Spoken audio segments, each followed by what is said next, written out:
OK, donc nous poursuivons ce moment de rafraîchissement spirituel. Et ce soir, je vous propose de voir un sujet pour s'assurer que quand on est béni, on reste béni et qu'on n'a pas de distraction de l'ennemi qui vient faire en sorte d'interrompre la bénédiction que Dieu a pour nous. Donc, la méditation ce soir s'appelle la vigne de Naboth. Courbons la tête pour la prière. Éternel, notre Père, notre Dieu, nous te remercions pour cette fin de semaine que tu nous as permis d'avoir. Et alors que nous clôturons, Seigneur, ces heures où j'espère que nous nous sommes reposés et ressourcés avant de reprendre la semaine typique de travail, que tu nous accompagnes ce soir alors que nous méditons sur ta parole et que nous soyons édifiés pour ta gloire. Nous t'avons prié au nom de ton Fils Jésus. Amen. Donc, la vigne de Naboth. L'histoire que l'on va voir ce soir se trouve dans 1 Roi, chapitre 21. Et dans 1 Roi 21, donc, nous avons une histoire qui concerne le roi Akab. Le roi Akab était un roi d'Israël. Donc, lorsque le royaume a été scindé en deux, c'était un des royaumes du nord. Et c'était un roi méchant.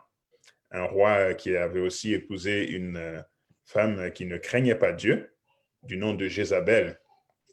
Et lors de leur réunion, ils ont fait beaucoup de tort. On peut lire, par exemple, dans 1 Roi chapitre 18, avec le prophète Élie. Et lorsqu'il y a eu ce prophète Élie, il y a eu les 400 prophètes de Baal qui affrontaient le prophète Élie. Et ça a été une grande tourmente et qui a été quelque chose qui a marqué l'histoire pour que le peuple puisse revenir à Dieu. Alors ce soir, nous allons voir un épisode de la vie de ce roi et voir quelles leçons nous pouvons tirer pour nous. Donc je vous invite à ouvrir les Bibles et à suivre l'écran ici dans 1 Roi chapitre 21.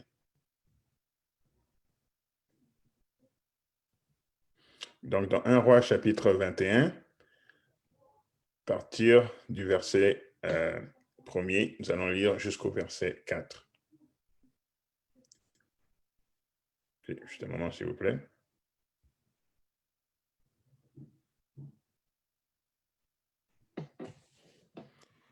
OK, c'est écrit, « Après ces choses, voici ce qui arriva. Naboth de Jezréel avait une vigne à Jezréel, à côté du palais d'Akab, roi de Samarie. Et Akab parla ainsi à Naboth, « Cède-moi ta vigne, pour que j'en fasse un jardin potager, car elle est tout près de ma maison.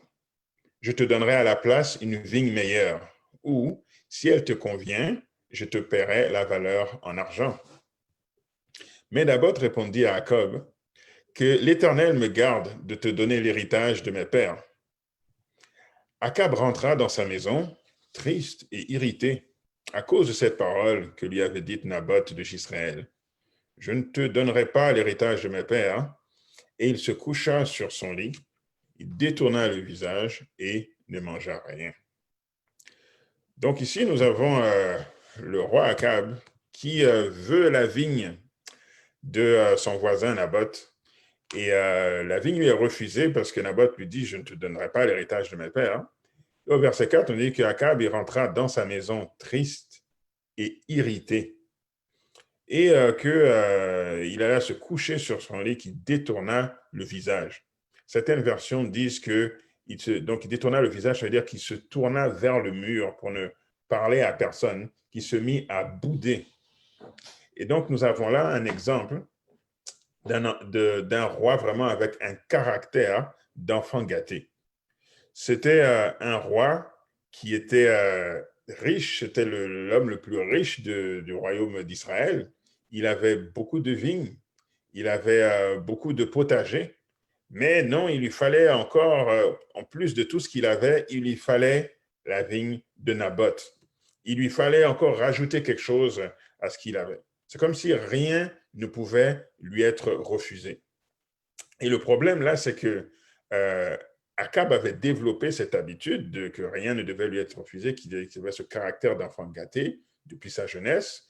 Mais là, maintenant, on n'avait plus un enfant devant nous, on avait un adulte, on avait le roi d'Israël. Donc maintenant, son problème de caractère n'était plus le problème juste de ses parents qui devaient s'occuper de lui, mais ce trait de caractère, maintenant, va coûter la vie à un innocent et aussi va emmener la malédiction sur tout l'Empire. Donc ici, il y a une leçon vraiment pour nous que quand on remarque, surtout ceux qui sont parents, lorsqu'ils remarquent un mauvais trait de caractère chez leurs enfants, c'est important de le corriger parce qu'au début, ça peut avoir l'air même mignon parce que c'est un enfant, mais au fur et à mesure que la personne grandit, si elle arrive adulte avec ces mauvais traits de caractère, la personne peut devenir une sérieuse malédiction pour la société. Alors, le fait d'avoir ce caractère d'enfant gâté, là, de vouloir avoir tout ce que l'on veut, peu importe la situation, ça me fait penser à une expérience que j'avais eue lorsque j'étais ado et que j'étais allé dans un camp de vacances. Et c'était un moment où ce n'était pas facile financièrement pour mes parents. Mais j'avais vu participer à ce camp parce que, en plus, la mère d'un ami avait payé ce camp pour moi. Alors qu'on était dans le camp, il y a un enfant qui parlait à ses parents au téléphone. Et puis, donc, j'étais en train de parler avec lui. Puis, tout d'un coup, ses parents l'ont appelé. Et là, j'écoutais, j'attendais et je voyais qu'il se fâchait au téléphone contre ses parents, tout ça. Et quand il a fini, je demandais un peu, ben, qu'est-ce qui se passe? Pourquoi est-ce que tu étais fâché comme ça en parlant à tes parents? Puis là, il m'a dit que c'était un problème d'argent, que ses parents ne lui envoyaient pas assez d'argent, alors que là, on était à quelques centaines de kilomètres de là où on habitait. Donc, ils ne lui envoyaient pas assez d'argent pour les vacances, tout ça, et qu'il était fâché contre eux. Et puis, il disait, par exemple, Abou, imagine ceux qui me donnent comme argent de poche, là, ils me donnent seulement l'équivalent de, parce qu'on était en France, là, ils nous donnent l'équivalent de $100 d'argent de poche par semaine. Puis là, je rappelle, on est des ados, là. Puis il dit, mais qu'est-ce que je peux faire, moi, avec $100 d'argent de poche par semaine? Puis moi, lui, il a continué à parler, puis à un moment donné, je ne l'écoutais plus parce que je me disais, voici vraiment un enfant gâté qui se plaint parce que ses parents, en temps normal, lui donnent seulement $100 d'argent de poche. Et là, il lui envoyait $250 et plus par semaine, et puis c'était pas assez. Alors que les repas étaient couverts et tout, on était quand même dans un camp d'été. Et ça m'a fait penser, voilà un enfant gâté, et puis ses parents ont bien fait de ne lui pas donner ce qu'il voulait, même si ça l'a rendu irrité. Donc, on doit vraiment voir comment est-ce qu'on peut développer nos caractères et corriger les mauvais traits, et surtout quand on les voit chez les enfants, parce qu'on ne sait pas qui est-ce qu'ils vont devenir, et ça peut être une malédiction pour la société. Dans l'esprit de prophétie, voici ce que la servante du Seigneur nous dit concernant le mauvais trait de caractère du roi Akab. C'est dans Prophètes et Rois, page 153, paragraphe 2. Ça nous dit « Ambition de nature et encouragé par Jézabel, Akab suivit ses mauvais penchants et l'égoïsme le domina entièrement. Il ne pouvait admettre qu'on s'opposât à ses désirs. Il pensait que tout ce qui lui faisait plaisir devait lui appartenir de droit. Donc, basé sur rien, juste parce qu'il veut. Donc, on avait vraiment un enfant gâté dans le corps d'un adulte et encore pire, à la tête d'une nation. Autre chose que l'on voit dans ces premiers versets, alors qu'on continue là dans 1 Roi chapitre 21, c'est le mépris de Akab pour la loi de Dieu. Parce que lorsque Naboth a refusé de lui donner sa vigne, ce n'était pas juste parce qu'il n'avait pas envie de faire l'échange, ce n'est pas parce que Akab ne lui proposait pas un prix intéressant, mais Naboth était tout simplement en train de respecter la loi de Dieu. Il était en train de suivre ce que la parole de Dieu dit dans Nombre chapitre 36 et le verset 7. Ça dit, aucun héritage parmi les enfants d'Israël ne passera d'une tribu à une autre tribu. Mais les enfants d'Israël s'attacheront chacun à l'héritage de la tribu de ses pères. Donc, Akab, lui, il était de la tribu d'Éphraïm et Naboth, il était à Jizréel qui est un héritage de la tribu de Juda. Donc, Naboth était de la tribu de Juda. Donc, on ne faisait pas passer un héritage de la tribu de Juda à la tribu d'Éphraïm ou à une autre tribu que la première tribu à qui cette terre a appartenu. Donc, on voit ici que Akab méprisait la loi de Dieu. Il ne se souciait pas de la véritable raison que Naboth avait évoquée pour ne pas procéder à cet échange.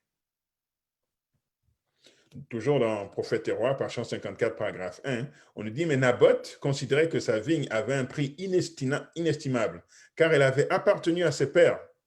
Il refusa donc de s'en défaire. Que l'Éternel, dit-il, me garde de te donner l'héritage de mes pères. Selon le code lévitique, on ne pouvait se défaire d'une terre à perpétuité, ni par vente, ni par échange. Les enfants d'Israël devaient conserver l'héritage de la tribu de leur père. Donc, il essaie tout simplement d'être fidèle à Dieu. Maintenant, Akab et Jézabel, maintenant. Donc, Akab boude et puis Jézabel vient le voir et puis lui dit mais pourquoi est-ce que tu ne manges pas? Pourquoi tu es dans cet état, etc. Et là, il dit c'est Naboth qui a refusé de me donner sa vigne, etc. Il raconte l'histoire et Jézabel lui dit mais voyons, c'est pas toi qui est le roi, c'est pas toi qui règne ici en Israël. Écoute, reste tranquille, je vais m'occuper de ça. Tu vas avoir la vigne de Naboth. Et Jézabel décide de prendre les choses en main pour obtenir cette vigne pour le roi, pour son mari. Et voici ce qui se passe. On lit dans 1 Roi 21, à partir du verset 8, c'est écrit « Et elle écrivit au nom d'Akab des lettres qu'elle scella du sceau d'Akab et qu'elle envoya aux anciens et aux magistrats qui habitaient avec Naboth dans sa ville, donc à Jisraël. Voici ce qu'elle écrivit dans ses lettres. Publiez un jeûne, placez Naboth à la tête du peuple et mettez en face de lui 2 méchants hommes qui déposeront ainsi contre lui. Tu as maudit Dieu et le roi, puis menez-le dehors et lapidez-le et qu'il meure. Donc voici son plan pour acquérir la vigne de Naboth et la remettre à son mari. Donc, il y a plusieurs choses que je vois ici. Premièrement, je vois que Jézabel, ici, est passionnée de pouvoir. Elle n'a pas dit au roi qu'est-ce qu'il doit faire et puis rester derrière lui pour le conseiller. Elle a pris les devants, elle a fait elle-même la lettre et elle a mis le sceau d'Akab. Et pour les étudiants de la prophétie, c'est intéressant de voir que ici, on a l'union de Akab, ici, qui est le pouvoir civil, avec sa femme. Et on sait que dans la Bible, la femme représente l'Église. Et lorsqu'on a une femme comme Jézabel, ça représente une Église apostate qui manipule le pouvoir civil en utilisant le pouvoir civil pour passer à ses fins. Et le résultat, c'est la persécution des enfants de Dieu, de ceux qui essayent d'être fidèles à la loi de Dieu. Donc ici, Jézabel démontre son appétit incroyable pour le pouvoir, encore plus même que le roi Akab.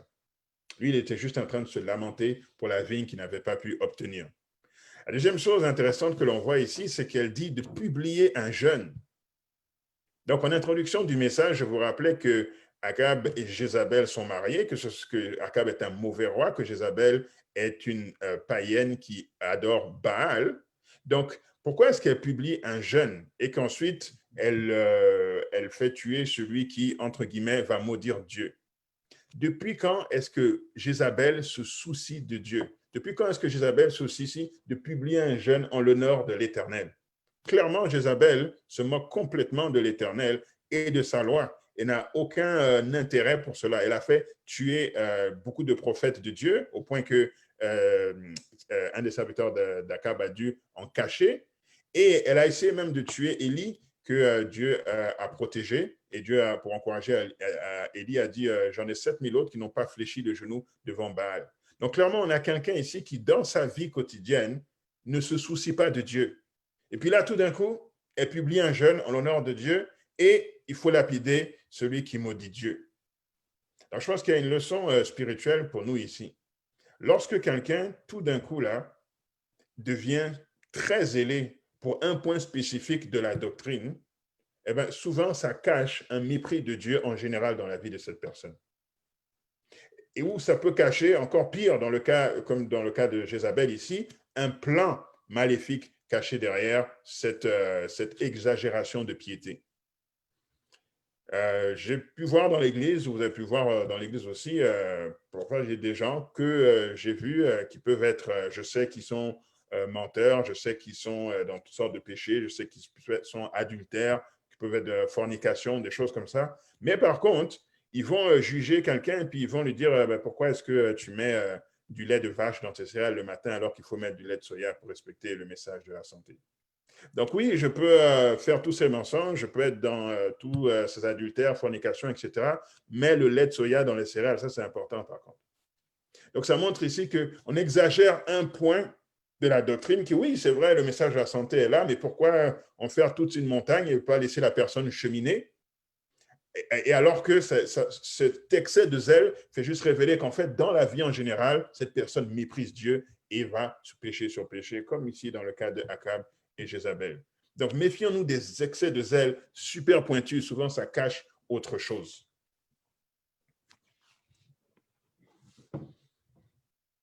Toujours dans la même section de cette histoire, au verset 15. Donc maintenant, on a le plan est accompli. Et voici ce que Jézabel dit. Lorsque Jézabel apprit que Naboth avait été lapidé et qu'il était mort, elle dit à Akab, lève-toi, prends possession de la vigne de Naboth de Jisraël, qui a refusé de te la céder pour de l'argent, car Naboth n'est plus en vie, il est mort. Là, je trouvais intéressant, comme on a vu dans les versets précédents, est-ce que c'est vraiment pour de l'argent que Naboth a refusé de donner la vigne à Akab? Clairement non. Alors que ce que Jézabel dit ici, c'est qu'il a refusé de te la céder pour de l'argent. Alors que ce n'était pas une question d'argent, c'était une question d'obéir à la loi de Dieu. Mais bien sûr, Jézabel, se moquant profondément de la loi de Dieu, elle, tout ce qu'elle voit, c'est l'aspect matériel, l'aspect monétaire. Elle n'a pas vu du tout l'aspect spirituel de la chose. Et là, c'est un avertissement pour les chrétiens que lorsqu'on s'associe à quelqu'un ici, dans le cas de Akab, roi d'Israël, qui s'associe à cette femme païenne Jézabel, qui ne craint pas Dieu, ce qui se passe lorsqu'on se marie avec quelqu'un qui ne craint pas Dieu, c'est que lorsqu'on va se retrouver dans certaines situations difficiles, la vision de la personne qui ne craint pas Dieu va toujours être dénuée de spiritualité. Donc, on peut avoir un problème, et puis nous qui adorons Dieu, on voit au moins la loi de Dieu, on voit pourquoi est-ce qu'on doit faire attention de ne pas pécher. Mais la personne qui est avec nous et qui n'adore pas Dieu ne voit pas du tout ça. Elle voit l'argent ou autre chose de complètement dénué de spiritualité. Et c'est ça le danger de s'allier avec quelqu'un qui ne partage pas la foi. Donc parfois, on regarde toujours les détails de est-ce qu'on va pouvoir aller à l'église ensemble, des choses comme ça. Oui, ça c'est vrai, c'est important aussi. Mais aussi dans les périodes de crise, aussi dans chaque décision, il va toujours avoir un qui va avoir une vision complètement dénuée de spiritualité, ce qui fait qu'on ne peut pas prendre la bonne décision. Parce que parfois, la question n'est pas l'argent ou n'est pas n'importe quoi de séculier, mais la question, c'est est-ce qu'on obéit à la voix de Dieu ou non? Le contexte maintenant. On retourne au verset premier. C'est écrit après ces choses, voici ce qui arriva. Naboth d'Israël avait une vigne à Israël à côté du palais d'Akab, roi de Samarie. Donc, vous remarquerez, dans beaucoup de mes présentations, j'essaie de voir le contexte parce que en apprenant à étudier la Bible, et je continue toujours d'apprendre à étudier la Bible, et je découvre de plus en plus que si on regarde qu'est-ce qui se passe autour, on comprend beaucoup mieux l'histoire qu'on essaie d'étudier. Donc, ici, comme on avait lu, comme on avait étudié hier dans l'histoire d'Abraham, que Genèse chapitre 22 commence par après ces choses, ici, 1 Roi chapitre 21 commence aussi par après ces choses. Donc on dit après ces choses, voici ce qui arriva. Puis là, on rentre dans l'histoire de la vigne de Naboth. Donc je me demandais qu'est-ce qui s'est passé avant qui pourrait m'aider à mieux comprendre l'histoire. Et voici ce qui est dit dans 1 Roi chapitre 20. Après quelle chose? Je vous lis les versets 13 et verset 21 de 1 Roi chapitre 20. C'est écrit, mais voici, un prophète s'approcha d'Akab, roi d'Israël, et il dit, ainsi parle l'Éternel, vois-tu toute cette grande multitude, je vais la livrer aujourd'hui entre tes mains, et tu sauras que je suis l'Éternel. Verset 21, le roi d'Israël sortit, frappa les chevaux et les chars, et fit éprouver aux Syriens une grande défaite. Donc ici, nous avons le roi Akab qui part et qui a une grande victoire face aux Syriens. Et ce n'est pas n'importe quelle victoire, c'est une victoire que Dieu lui a donnée. Et même Dieu a envoyé un prophète pour lui dire comment est-ce qu'il allait obtenir la victoire. Et il a effectivement obtenu la victoire. Parce qu'au verset 13, on dit, ainsi parle l'Éternel. Vois-tu toute cette grande multitude, je vais la livrer aujourd'hui entre tes mains et tu sauras que je suis l'Éternel. Donc il a une très grande victoire militaire contre les Syriens. C'est ça le contexte avant qu'on arrive dans 1 Roi chapitre 21 et verset 1er. Et alors que je lisais ça, ça m'a fait penser à un autre contexte qui était très similaire, qu'on trouve dans 2 Samuel chapitre 10, versets 18 à 19. C'est écrit, mais les Syriens s'enfuirent devant Israël et David leur tua les troupes de 700 chars et 40 000 cavaliers. Il frappa aussi le chef de leur armée, Shobak, qui mourut sur place. Tous les rois soumis à Hadadézer, se voyant battus par Israël, firent la paix avec Israël et ils furent assujettis. Et les Syriens n'osèrent plus secourir les fils d'Amon. Et quand j'ai lu cette histoire, je me suis dit, c'est tout d'un coup, là, il y a une connexion qui s'est faite dans mon esprit et je me suis rendu compte de la chose suivante. De David à Akab, l'histoire se répète. Alors, comment est-ce que l'histoire se répète?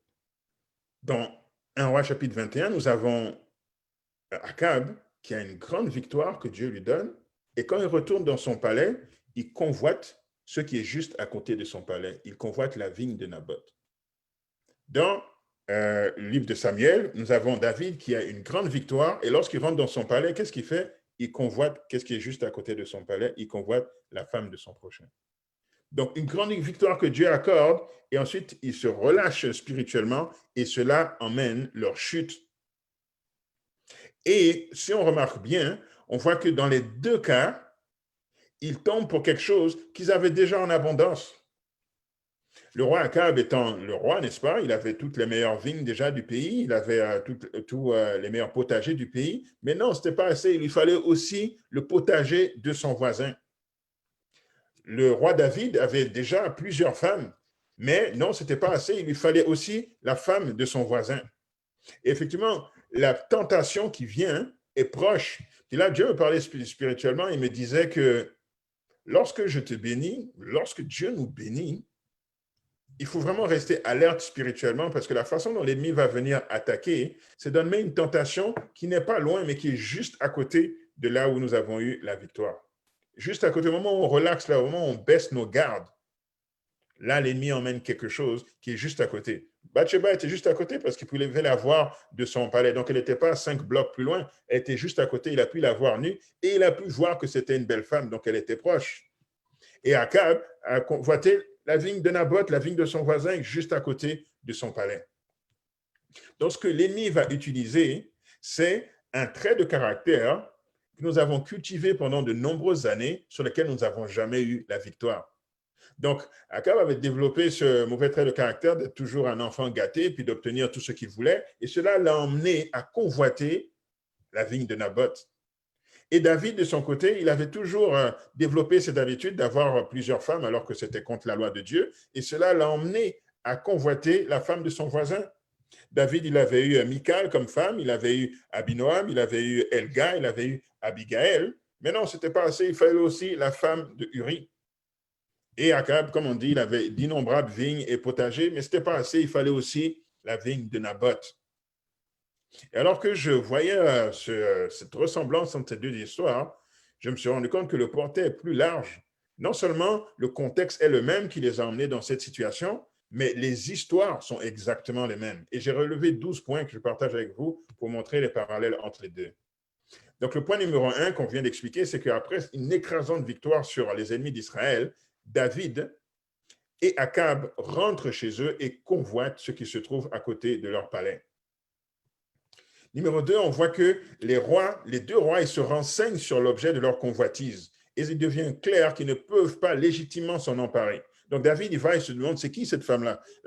On lui dit, c'est Bathsheba, la femme de Uri, un de tes soldats. Et Akab, il se renseigne, à qui appartient cette vigne? C'est la vigne de Naboth, et on peut pas, Naboth refuse de la donner parce que c'est le patrimoine de ses pères. Donc les deux vont se renseigner au sujet de l'objet de leur convoitise. Ensuite, on voit que les deux rois violent la loi de Dieu, qu'ils savent clairement quelle est la loi qui s'associe à la situation. David savait clairement que Exode 20, 14 dit « Tu ne commettras point d'adultère », mais il décide d'aller de l'avant quand même. Et Akab, au cas où il aurait oublié, Naboth lui a rappelé, mais il a décidé de violer quand même ce que dit Nombre 36, verset 7 par rapport à la transmission de l'héritage. Numéro 4, on voit que les deux rois assassinent les hommes qui font obstacle à l'objet de leur convoitise. David fait assassiner Uri et Akab fait assassiner Naboth par le biais de Jézabel. Dans les deux cas, on voit qu'il y a une lettre qui est envoyée avec le scénario de l'assassinat. Donc, David écrit une lettre sur comment faire tuer Uri. Il donne ça à Uri lui-même, qui ne savait pas qu'il porte son scénario de mort sur lui, qui va le remettre à Joab et ensuite qui suit les instructions pour qu'il meure. on a lu aussi que Jézabel, elle écrit une lettre qu'elle envoie aux magistrats et aux anciens pour dire comment faire assassiner Naboth. Dans les deux cas, il y a une place spécifique qui est attribuée aux victimes pour faciliter leur assassinat. Donc David, il ordonne à Joab de faire placer Uri au plus fort de combat et qu'ensuite les soldats se retirent pour qu'il puisse se retrouver seul et mourir. Et Jézabel, elle fait placer Naboth, dans 2 Rois 21, verset 9, on dit à la tête du peuple. Comme ça, lorsqu'on va l'accuser d'avoir maudit Dieu, comment est-ce que tu peux être le leader spirituel à la tête de ce jeune publié au nom de l'Éternel et tout d'un coup maudire Dieu, tu mérites la mort. Dans les deux cas, on voit qu'il y a des complices sans morale qui permettent l'exécution du plan. Donc pour David, c'est Joab. Joab, c'était quelqu'un sans morale. Il avait fait assassiner 2 généraux de l'armée de David pour pouvoir avoir leur place et s'assurer qu'il reste toujours la personne en tête de l'armée. Et Jézabel, elle a dit, choisissez 2 hommes méchants pour dire que Naboth a maudit Dieu. Point numéro 8, on voit que David prend Bathsheba pour femme, une fois qu'il a assassiné Uri, et Akab prend en possession de la vigne de Naboth après l'avoir fait assassiner. En point numéro 9, on voit dans chacun des histoires, il y a un prophète que Dieu envoie pour leur dire qu'est-ce que Dieu pense de ce qu'ils ont fait. Donc, c'est le prophète Nathan qui vient auprès de David et qui lui raconte l'histoire de l'homme riche qui va prendre la brebis du pauvre, etc. Et David ne se rend pas compte qu'on parle de lui. Et finalement, Nathan lui dit, tu es cet homme. Et dans le cas de Akab, c'est Élie qui vient lui dire, n'es-tu pas un assassin en ayant pris la vigne de Naboth? Maintenant, l'épée ne va pas aussi s'éloigner de ta maison et Dieu met fin à ton règne et celui de Jézabel. Point numéro 10, on voit la convoitise qu'ils ont eue porte un fruit amer. Donc pour David, c'est la mort de l'enfant qui est né du premier adultère là, entre David et Bathsheba. Et pour Akab et Jézabel, c'est la malédiction sur leur royaume et la fin de leur règne, de toute la famille de Akab et de Jézabel au pouvoir. Leur dynastie s'arrête là. Point numéro 11, on voit que les 2 rois se repentent et ils obtiennent un allègement de leur sentence. Donc David se repent et donc il évite la mort. Nathan lui dit, bon, puisque tu te repens, tu ne vas pas mourir, mais l'épée ne va pas s'éloigner de ta maison. Et Akab, il se repent également de son péché et Dieu lui dit, parce que tu te repens, le malheur que j'ai prononcé, je ne vais pas le faire venir de ton vivant, ça va venir lorsque ton fils va prendre le pouvoir. Et point numéro 12, les 2 rois, ils ont agi ainsi parce qu'ils étaient faibles face aux femmes. David, il était faible au niveau de la sensualité, mais Akab, il était faible au niveau du caractère. Il était complètement manipulé par Jézabel. Encore une fois, on voit ici un parallèle entre l'Église et l'État. Naboth aussi est un modèle de Jésus. Alors, voici comment je vois Jésus dans l'histoire. Premièrement, c'est intéressant de voir comment est-ce que les mots qui sont utilisés. Au verset 3, dans 1 Roi 21, c'est écrit « Mais Naboth répondit à Akab, que l'Éternel me garde de te donner l'héritage de mes pères. » Et dans le Nouveau Testament, qu'est-ce qu'on a? On a Jésus qui se présente aussi comme étant quelqu'un qui possède une vigne, n'est-ce pas? Et qu'on veut l'expulser de cette vigne et le faire tuer. Dans Matthieu 21, verset 38 à 39, c'est écrit « Mais quand les vignerons virent le fils, ils dirent entre eux, voici l'héritier, tuons-le et faisons quoi? Emparons-nous de son héritage, exactement comme ce qu'on vient de lire dans 1 Roi chapitre 21. Et ils se saisirent de lui, le jetèrent hors de la vigne et le tuèrent. Exactement ce qu'ils ont fait avec Naboth. Naboth est de la tribu de Juda. Jésus est de la tribu de Juda, n'est-ce pas? Naboth est innocent. Jésus est innocent. Naboth est assassiné parce qu'il choisit d'être fidèle à Dieu. Jésus est crucifié parce qu'il choisit d'être fidèle à Dieu. Naboth est assassiné suite à un faux procès. Jésus aussi, on l'emmène vers le Sanhédrin, tout ça, on emmène des faux témoins, c'est un faux procès. Naboth est tué hors de la ville. Jésus est tué hors de la ville. Il est tué par l'union illégitime entre Jézabel et Akab, donc Église et État. Jésus aussi est tué par l'union illégitime entre les leaders juifs et le pouvoir romain. Et comme dans le cas de Ponce Pilate, c'est le pouvoir civil qui est faible face à celui du pouvoir religieux. Ponce Pilate, voyant la pression de la communauté juive, il a dit « Ah, moi, je m'en lave les mains, je ne suis pas responsable de ce, faites ce que vous voulez », alors que clairement, il était responsable parce qu'il avait le pouvoir d'empêcher cette crucifixion. Aussi, dans la vie de David et Bathsheba, on ne sait pas beaucoup de choses sur le premier enfant qui naît de cet adultère, mais on sait une chose, c'est que c'est un enfant mâle, c'est un garçon qui est né. Donc, si c'est un garçon, c'est le fils de David. Et justement, fils de David est une expression qui est souvent utilisée pour désigner Jésus. Fils de David, n'est-ce pas? Aie pitié de moi, on voit souvent ça dans le Nouveau Testament. Encore une fois, ici, dans cet épisode, dans cette histoire parallèle à celle de la vigne de Naboth, on voit Jésus-Christ, l'enfant qui meurt pour le péché de quelqu'un d'autre. Donc, le fils de David qui meurt à cause du péché des autres. L'enfant innocent meurt. Uri aussi, qui est innocent, meurt. Uri est assassiné en choisissant aussi d'être fidèle à Dieu et à David. Uri est exécuté sans procès. Et Uri et l'enfant meurent à cause d'une union illégitime entre David et Bathsheba. Encore une fois, union de l'Église et de l'État. Des unions qui n'auraient jamais dû avoir lieu. Et encore une fois, c'est le pouvoir civil qui est faible face à la femme qui représente l'Église. Je termine avec ce point qui est la mort de Naboth. Alors, je trouve intéressant comment on l'a tué. Ils ont choisi la lapidation, n'est-ce pas? 1 Roi 21, verset 14, nous dit « Et ils envoyèrent dire à Jézabel, Naboth a été lapidé et il est mort. » Effectivement, dans Lévitique chapitre 24, versets 15 et 16, on nous dit « Tu parleras aux enfants d'Israël et tu diras, quiconque maudira son Dieu portera la peine de son péché. Celui qui blasphémera le nom de l'Éternel sera puni de mort. Toute l'assemblée le lapidera, qu'il soit étranger ou indigène, il mourra pour avoir blasphémé le nom de Dieu. » Donc effectivement, dans l'Ancien Testament, dans Lévitique, là, celui qui maudit Dieu doit mourir par lapidation. Mais c'était une mort injuste parce qu'il n'avait pas vraiment maudit Dieu. Donc on a lapidé un innocent. On a lapidé un innocent. Et j'ai remarqué dans la Bible qu'à chaque fois qu'il y a un innocent qui est lapidé, ça marque la fin de quelque chose, la fin d'une ère ou la fin d'un règne. Par exemple, Adoram, qui était le préposé aux impôts du roi Roboam, donc Roboam, c'est le fils de Salomon, et lorsque les gens sont venus et puis l'ont conseillé par rapport à ce qu'ils devaient faire pour garder le Royaume-Uni, donc d'arrêter de taxer lourdement le peuple, il a décidé, il a pris les mauvais conseillers et ça a emmené la scission d'Israël en deux royaumes. Et à un moment donné, il a envoyé Adoram, son proposé aux impôts, pour parler au peuple, mais le peuple était en furie. Adoram, lui, était innocent, mais il a été lapidé dans 1 Roi chapitre 12, verset 18. Lorsqu'il a été lapidé, ça a marqué la fin du royaume uni d'Israël. Donc, lapidation d'un innocent, scission, fin d'une ère, fin du royaume uni d'Israël.